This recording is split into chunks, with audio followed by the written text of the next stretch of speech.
Supported. Hodo Williams, 5 minutes. Mr Speaker, thank you very much. It's my pleasure to take a short call on the second reading of this bill, which we support with some reservations.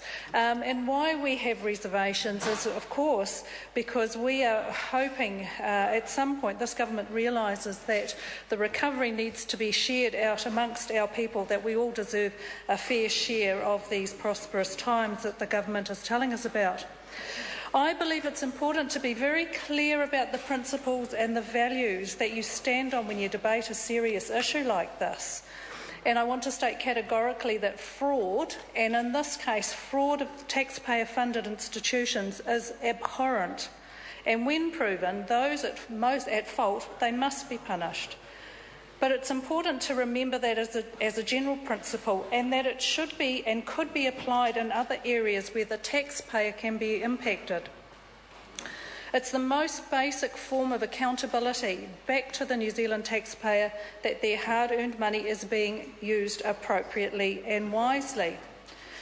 And thank goodness we have a backstop for when we are vulnerable and when we're unable to manage our current resources and when we need a helping hand. Some of our people need more than others, and I, for one, am very happy to live in a country where the vulnerable and those who are having a difficult time are supported. However, we do need a certain level of accountability about how we use the state support, and when we misuse it and it's discovered and proven, then we must ensure that those involved experience the full extent to remedy the situation. But I want to quote back to Melissa Lee when she spoke a little earlier this evening, when she talked about domestic violence being one of those tests that would mean that people who come up for these particular offences will be tested, and they will not require to go have these cases charged against them.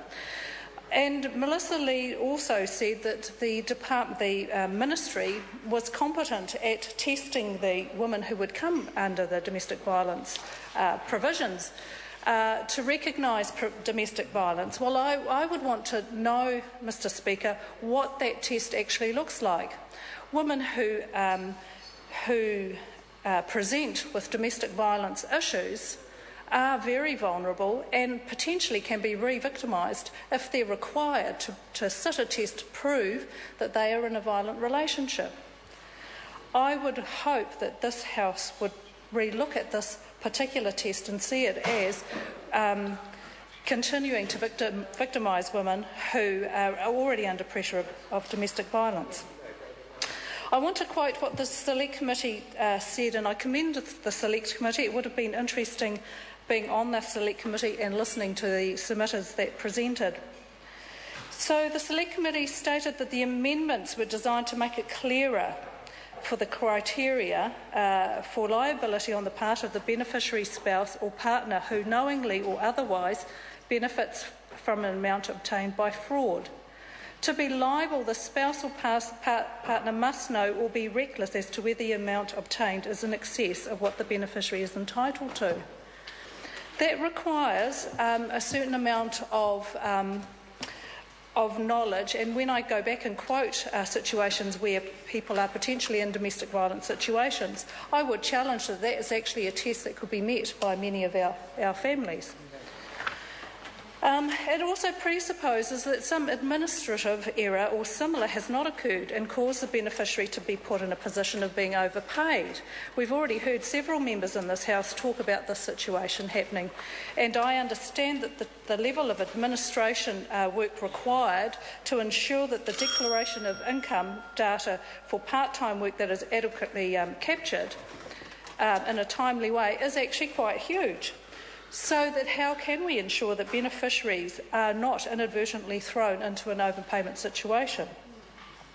The beneficiary advocate who was quoted, her name is Kay Brereton, was quoted as saying that currently the majority of people being punished for relationship fraud were women.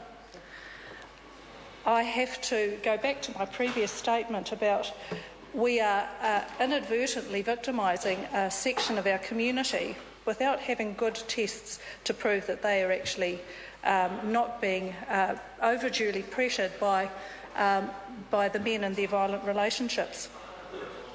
It's an interesting. I want to also quote the Minister Chester Burrows from February 2013 when he said, "Prosecuting partners who."